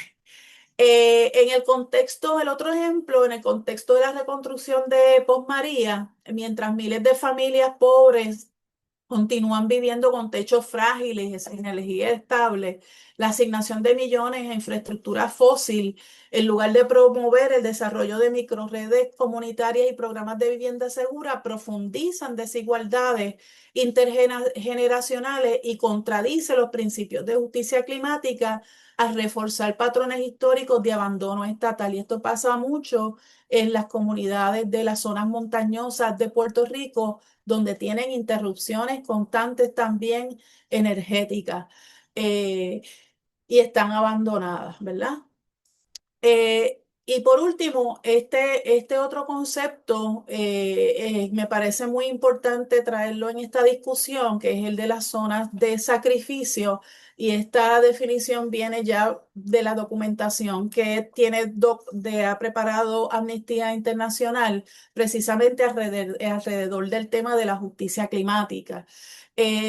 Pues las zonas de sacrificio son las áreas donde sus residentes están expuestos a niveles elevados de contaminación y materiales peligrosos. Ya hemos mencionado, ¿verdad? Ejemplos en Puerto Rico, a pesar de los impactos adversos a su salud y al medio ambiente. Forman parte de un legado de racismo ambiental. Estas comunidades son comunidades que principalmente son comunidades empobrecidas y también racializadas en Puerto Rico, que eso es otro elemento a tomar en consideración también. Injusticia ambiental que han hecho que las personas racializadas tengan una probabilidad significativamente mayor que las personas blancas o más afluentes de respirar aire contaminado y beber agua subterránea contaminada. Esto ocurre también en el sur de Puerto Rico, como las operaciones de AES y las operaciones industriales que por muchas décadas han estado en esa zona, han contaminado el acuífero del sur, que es lo que suple de agua principalmente a esos municipios, ¿verdad? De esa costa. Y también suple canales de irrigación agrícola, que también obviamente va a tener un impacto sobre la calidad de los alimentos. Eh, Así que la contaminación ambiental y sus efectos sobre las comunidades es un problema histórico. El otro elemento es que quienes viven en zonas de sacrificio tienen una probabilidad mucho mayor de desarrollar afecciones como asma, enfermedades respiratorias y cáncer como consecuencia de su entorno. Eso lo vemos claramente en los casos de los municipios del sur, donde la Escuela de Salud Pública de Puerto Rico, que ha hecho estudios comunitarios epidemiológicos, ha encontrado una prevalencia bien más alta que en cualquier otra parte de Puerto Rico, tal vez con excepción de Vieques, que por los daños de las operaciones de la Marina de los Estados Unidos también tiene una altísima incidencia de cáncer, ¿verdad? Y de otras enfermedades cardiovasculares. Y el otro elemento importante para esta noción de zonas de riesgo es que ninguna comunidad debería tener que intercambiar su salud para impulsar la prosperidad de otra, ¿verdad? Y entonces fíjense que este concepto está extremadamente vinculado a lo que es la justicia climática. No puede haber justicia cuando hay desigualdad. No puede haber justicia cuando unas comunidades o unos grupos humanos son principales beneficiarios de algo mientras otras personas cargan con ese peso. Y eso es esa consideración importante no solamente dentro de Puerto Rico, pero en nuestra relación con otros países también, de donde se extraen los recursos que nos permiten a nosotros adelantar. Tenemos que también tener consideración sobre ello. Bien, en este momento, introducido esos conceptos que yo creo que son súper importantes, Eva, ¿cómo estoy de tiempo? Se acabó hace un ratito ya, se van de texto Siempre, no ya, puede ya ser. pasó. Te falta mucho, porque Eh, todavía ¿Puedo hablar algo de la deuda entonces? Perdón. bien brevemente, yo iba a añadir esa parte, pero sí, por favor, porque ya hay que también tomar las preguntas de los participantes. Pues mi disculpa, mi disculpa. Pues miren, la magnitud del problema fiscal de la Autoridad de Energía Eléctrica, que es una consecuencia de décadas de endeudamiento y de mala gestión, es central para entender las limitaciones reales de cualquier política energética en Puerto Rico. Los bonistas reclamaron originalmente alrededor de 8.5 mil millones de deuda de la autoridad, una cifra que pasó a ser eje de la negociación en el proceso de título 3, que todavía está vivo. Frente a esa reclamación, el plan de ajuste promovido por la Junta y la Administración buscó reducir sustancialmente la carga heredada.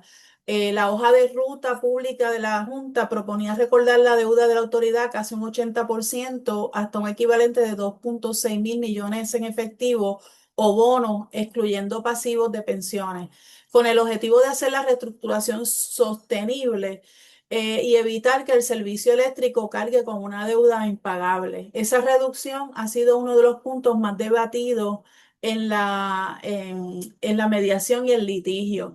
Sin embargo, ese proceso ha generado costos de administración y asesorías muy elevados que a la larga terminan repercutiendo sobre las finanzas del sistema energético también. Por ejemplo, solo en algunos tramos del último año fiscal, como pueden ver en esa tabla que publicó el Nuevo Día recientemente, la Autoridad de Energía Eléctrica suscribió contratos por más de 21 millones de dólares en consultoría financiera, legal y administrativa vinculados al proceso de quiebra, y la Junta proyecta gastos aún mayores relacionados con la reestructuración.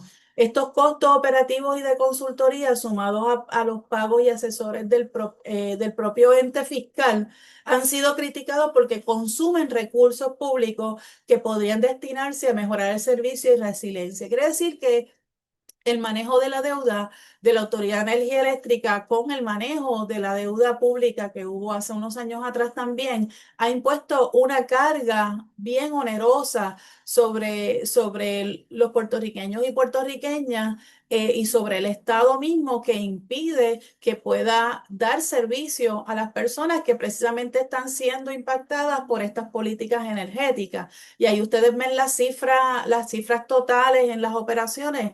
Los gastos de reestructuración de la Autoridad de Energía Eléctrica, $500 millones. Los contratos de consultoría 145 mil 159, 145 millones de dólares y pico. O sea, son costos onerosos y todavía la deuda de la Autoridad de Energía Eléctrica no ha sido pactada.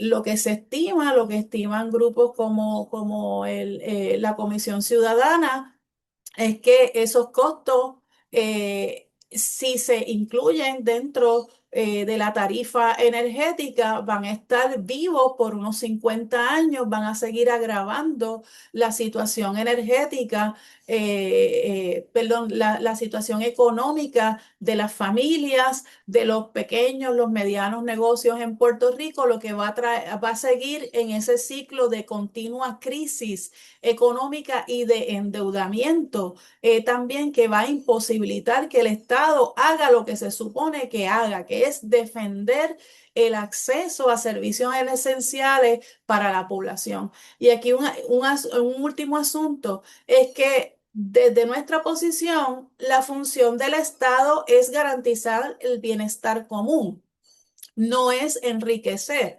corporaciones ni individuos.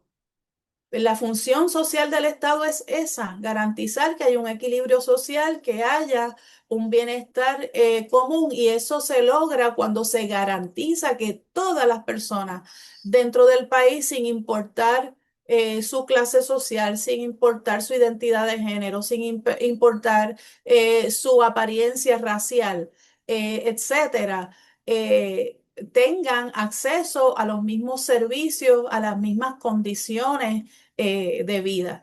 Así que lo dejo ahí. Hay muchísimas otras cosas que podemos discutir, y gracias, Eva, por darme minutos adicionales. Yo creo que es fundamental, ¿verdad?, para nosotros dejar también un poquito de un update bien breve sobre lo que está pasando con la quiebra de energía eléctrica, porque entendemos que va a tener un impacto importante también a futuro, ¿verdad? Además de lo que mencionó Maritza. Yo creo que es fundamental, ¿no?, que sepamos, porque hay todavía mucha información sobre el tema. Básicamente, pues nada, la autoridad, como saben, ha estado en quiebra, así que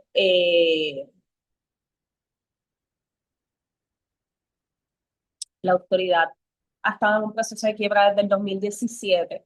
La deuda es de unos 8.500 millones más o menos. Y básicamente, pues nada, lo importante en estos momentos ha sido pues, que gracias a todo el esfuerzo que se ha estado haciendo de documentar el impacto y de visibilizar el impacto que puede tener los aumentos en el costo de la luz, en la calidad de vida de la gente, pues eso definitivamente, gracias al esfuerzo que ha puesto desde organizaciones ambientales, la campaña No Más Aumentos, entre otros, pues hemos podido frenar lo que han sido unas propuestas constantes de la Junta de Control Fiscal para imponernos 3 cargos nuevos en la factura de la luz para el pago de esta deuda en bonos. Actualmente, pues el resultado más reciente es que la Junta sí ha logrado retirar esta propuesta. Sin embargo, pues como resultado también del cambio de postura con respecto a las negociaciones que se han estado teniendo con los acreedores, pues entendemos ha sido uno de los factores fundamentales para el desmantelamiento por parte del presidente Trump de los integrantes de la Junta, porque sabemos que hay unos intereses muy poderosos detrás de los que llamamos fondos buitres, que son estos especuladores financieros que tienen más de la mitad de la deuda de energía eléctrica. Y porque eso es importante, ¿verdad? No solamente porque el acceso a la energía es un derecho humano, sino que actualmente un acuerdo malo de reestructuración de la deuda, pues como ya la Junta ha intentado, podría representar aumentos en la factura de la luz. Y ahora mismo, hoy, hay vistas ya dándose en el negociado de energía, evaluando cuánto sería esa tarifa básica, y los mismos bonistas ya están entrando a esas vistas y a esa negociación, reclamando el que se incluya el pago de su deuda en esos aumentos en factura. Y también sabemos que, y ha salido en los periódicos, que los aumentos que está pidiendo Luma y Genera son altísimos, con unas graves implicaciones también en el costo energético. Si tenemos ahora mismo aumentos en la factura para pagar deuda, eso, como ya han mencionado los demás compañeros, son ingresos que entonces se estarían perfilando para otras áreas que no son la de atender al sistema energético, de hacer la transición que tanto se está mencionando, y lo que hemos visto por el contrario ha sido promover la privatización del servicio y a su vez promover más combustibles fósiles, ¿verdad? Tanto petróleo como el gas. Y eso con igual aumentos de los costos de la factura, sin hacer la inversión necesaria en esa transición a energía solar que nos va verdaderamente a representar los ahorros a futuro. Así que es importante que sigamos pendientes de lo que ocurra con este proceso de plan de ajuste. Está paralizado en el Tribunal de Quiebras. Sin embargo, eso puede cambiar en cualquier momento el año que viene. Lo que sí es un frente bien importante que debemos estar pendientes, y sé que ya las organizaciones ambientales han solicitado espacio de participación pública y participación ciudadana, pues es precisamente en el negociado. El negociado es un frente importante, por un lado, para visibilizar la importancia de que más aumentos, sobre todo aumentos en la luz, tanto para costos altísimos para contratistas como Luma y Genera, para el costo de petróleos que no nos hacen bien, pero también el permitir que los bonistas traten de adelantar su agenda de promover aumentos en la factura, pese a que la Junta no los ha descartado. Aumentos en la factura debe ser una preocupación y es una alarma. No podemos simplemente descansar en que hasta ayer la Junta no estaba promoviendo aumentos en la luz, porque la realidad es que esto puede cambiar en cualquier minuto, sobre todo cuál sea el resultado de quienes van a ocupar esas sillas el próximo año. Así que, ¿por qué es importante? Ya les mencioné, cualquier reestructuración de la deuda puede implicar aumentos en la factura, pero también ya en el pasado ha tenido impacto inmediato en usuarios de energías renovables, sobre todo de placas solares. Se ha propuesto en el pasado impuestos al sol, se ha propuesto incluso como quiera imponerle cargos en la factura a los usuarios de placas solares, aún no estén, ¿verdad?, dependiendo del sistema tradicional. Y obviamente en la medida que más aumentos en la luz logren desplazar o salga mucha gente del sistema, los que se quedan son los que van a cargar la peor carga. Así que fundamental que sigamos en esos dos frentes, ¿verdad? No quiero consumir más tiempo, pero quería darles ese contexto porque sé que por lo menos para nosotros desde la comisión es fundamental que tengamos, ¿verdad?, presente esos escenarios que están actualmente y que son una amenaza fundamental al tema también de deuda y justicia climática, ¿verdad?, añadido a todo lo que los demás compañeros y compañeras han añadido. Le pido entonces en este minuto a Juanjo si me puedes ayudar con las preguntas que han estado trayendo los compañeros y compañeras en el chat. Sí, aprovecho tres preguntas de Mira Rivera. La primera son dos preguntas dirigidas a Fede. La primera es cómo compara el dinero presupuestal de Estados Unidos para atender el cambio climático con el que se asigna para armamento. Segunda pregunta también para Fede, si se ha evaluado el daño ambiental que provocará las prácticas militares de Estados Unidos en el Caribe. Y aprovecho hago la tercera, que es dirigida a Gustavo, también de Mira, si sabes cuántos empleados hay actualmente en la Secretaría de Educación e Información del DRNA. Hay una pregunta más adicional luego de Leonor, pero dejo ahí a Fede y a Gustavo si pueden contestar esas. Y gracias, Seguro, Mira, por las preguntas también.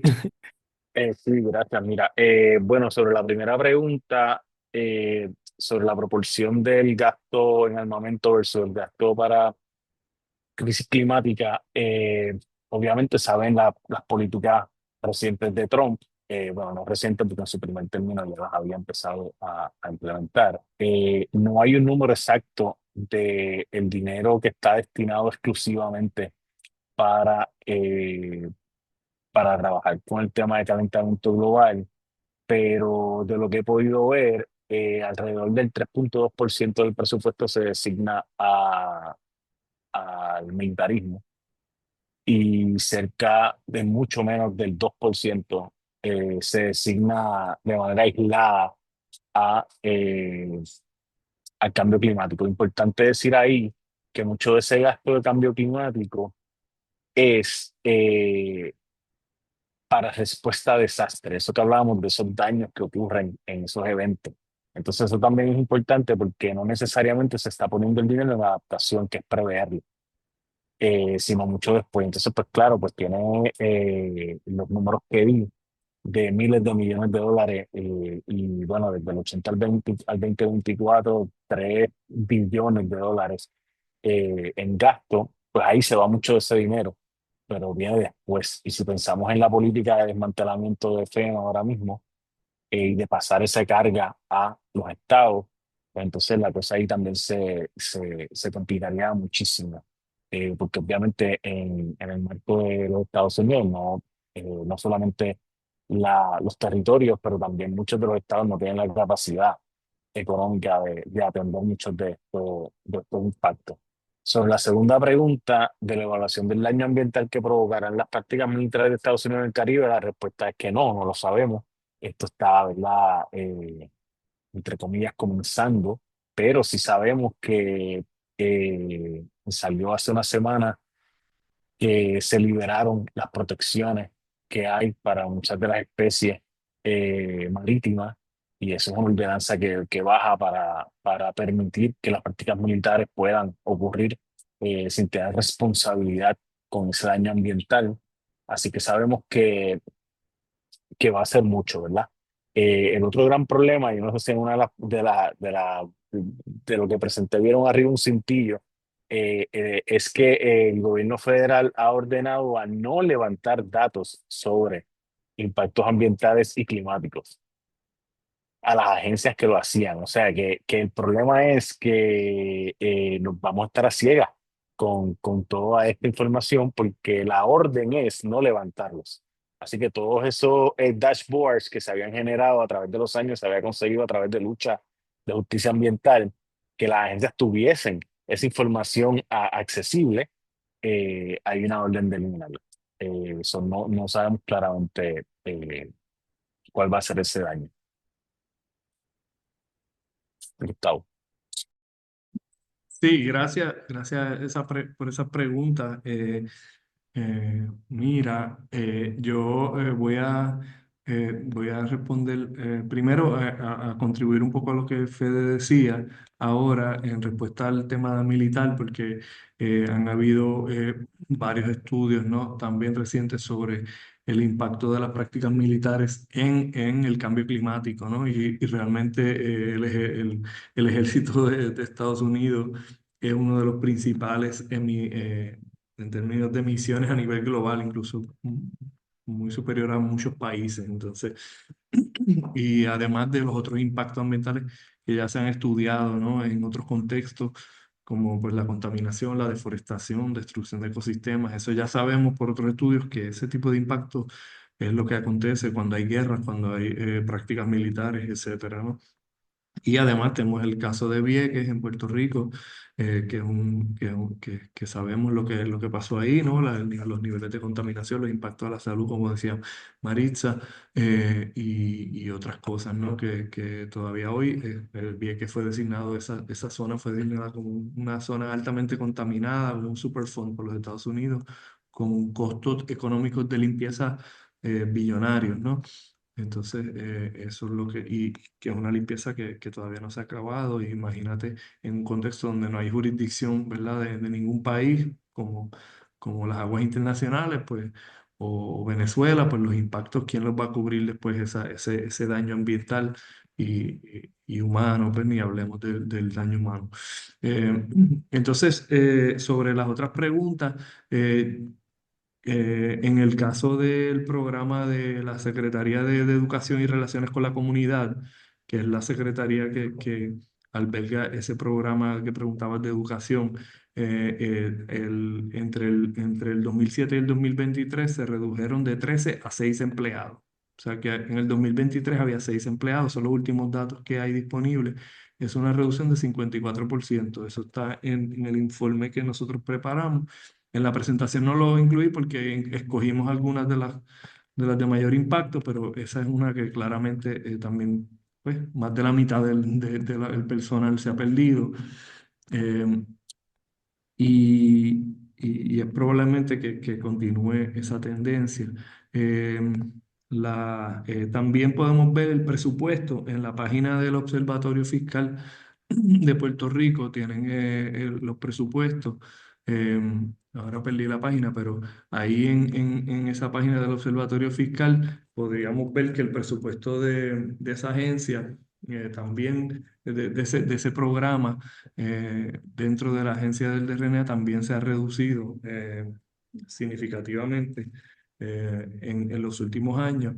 eh, y es solo para dejar ahí el Observatorio Fiscal PR como una referencia buena para este tipo de búsquedas, ¿no?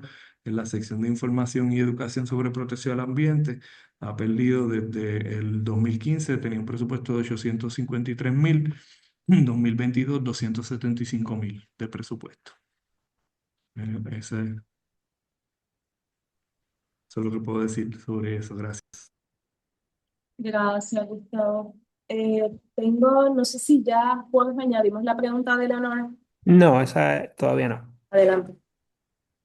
Leonor pregunta, y creo que es una que pues quien desee del panel o todos pueden contestar. La pregunta es: ¿qué podemos hacer los ciudadanos comunes para que el gobierno vuelva a poner en vigor las funciones del Departamento de Recursos Naturales y la Junta de Calificación Ambiental?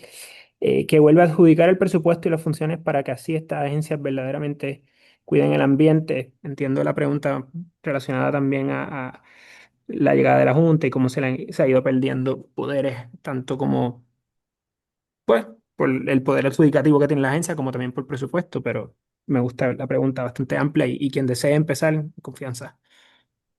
Pues mira, yo puedo comentar algo porque, bueno, soy parte de un colectivo que se llama Una Sola Lucha.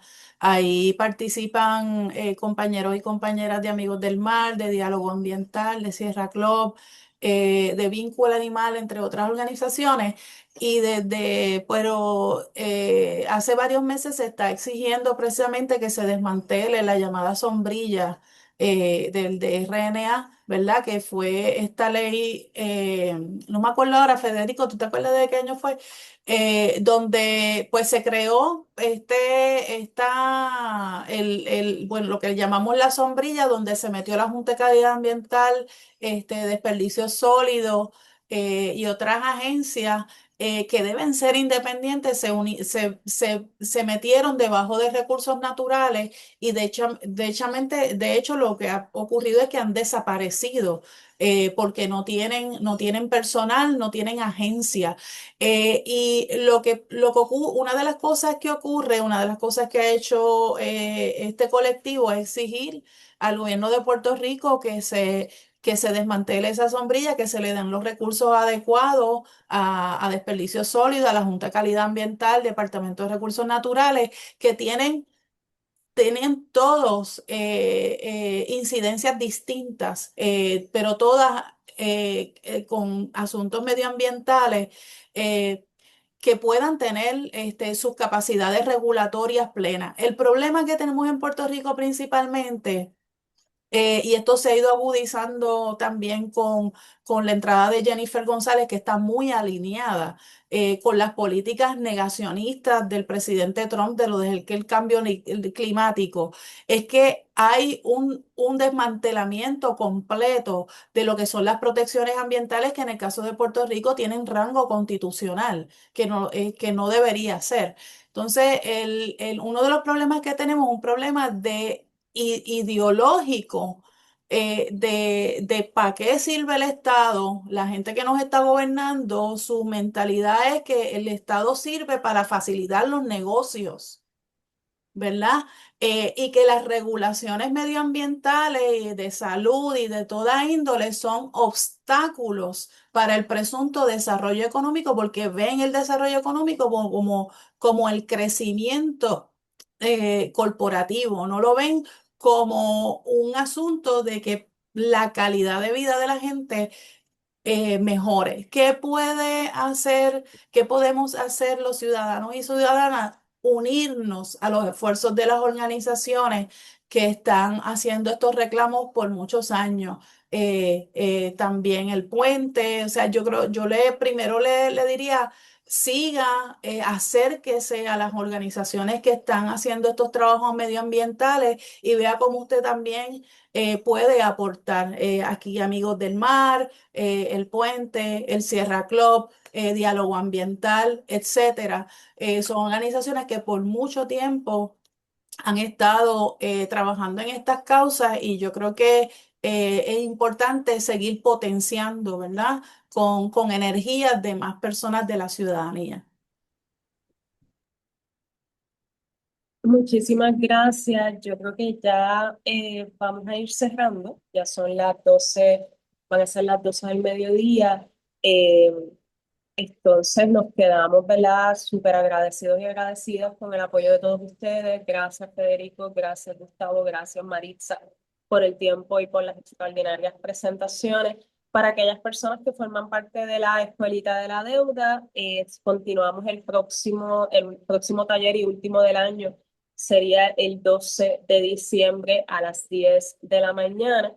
Vamos a estar ahí trabajando las rutas y alternativas futuras, mirándonos ya cuáles son esos nuevos frentes y estrategias para el 2026, esas convergencias donde podemos unir esfuerzos para trabajar de forma más coordinada y poder lograr más resultados, porque yo creo que hemos logrado muchas cosas, aunque a veces parece sombrío la situación. Yo creo que hemos logrado detener muchas cosas que podrían haber afectado la vida de todos nosotros y hay que mantenerlos y hay que seguir buscando mayores